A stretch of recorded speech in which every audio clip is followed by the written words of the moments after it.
So it's not an official webisode, but I did have an opportunity to talk to the Mayor of East Brunswick, Brad Cohen, and I thought it went well. He was a pretty interesting guy, and before I talked to him, he actually introduced the producers of Chiron Films and the producers of this show for a local channel and as part of a local program where the mayor goes around and interviews local business owners. He was passionate, and as someone who does some hosting and interviewing, I can tell he went a little bit above and beyond and was really trying to promote them, and I respected that. We had a great talk off camera as well. One of my interesting takeaways in prepping for this interview is that when it comes to local elections, the percentage of people that vote is actually only around 15%. And a lot of times local issues will affect you more than national ones. And there's really a good reason for you to get interested and see what's kind of going on. It can affect your schooling, your renting, rent control, all kinds of issues are affected by your local government. So especially for East Brunswickers, hope you enjoy this interview. And for all you other peeps out there, get involved in local politics. Vote more than once every 4 years. It could be good for you and your family.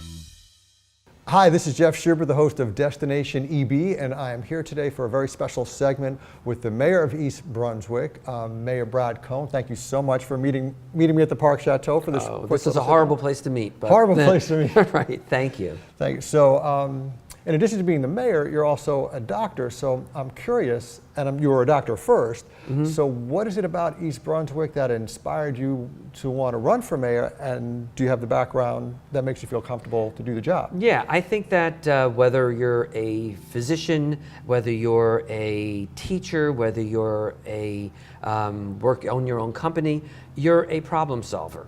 And government is just solving people's problems. It's the same tools, the same skill set that you need for both. And so you're really just moving your skills from one area to another. And I enjoy, I've been doing this now since January. I was a member of the Township School Board for 6 to 7 years before that. It is the same skills, it's just a different setting. People who are CEOs of companies move from one company to another. You're hiring them because of their skill set and their ability to organize people and get to a vision. Government's no different. Now, before we came on, you talked about being a surgeon and applying the surgeon's mentality to government. I found that very interesting.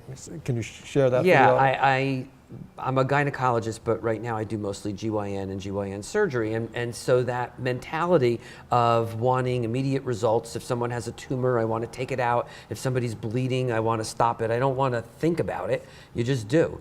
And as mayor, you have a vision for where you want to take the township that people have elected you. They've bought into that vision. So now it's my job to make that happen.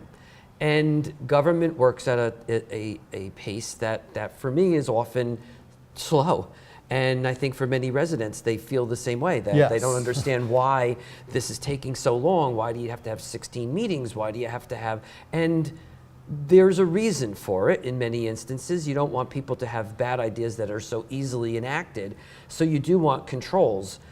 But I do think the pace needs to pick up. And so the township and I have had this little honeymoon period where we've learned from one another. And I think that I've learned a lot, that what's expected in terms of deliverables and the time frame to get them. We do what we can to work as a community, and whether you're a Republican or a Democrat, filling a pothole or handling somebody's issue in town, you got to do the job. And people expect that you're going to do the job, and they really shouldn't matter what party you're from.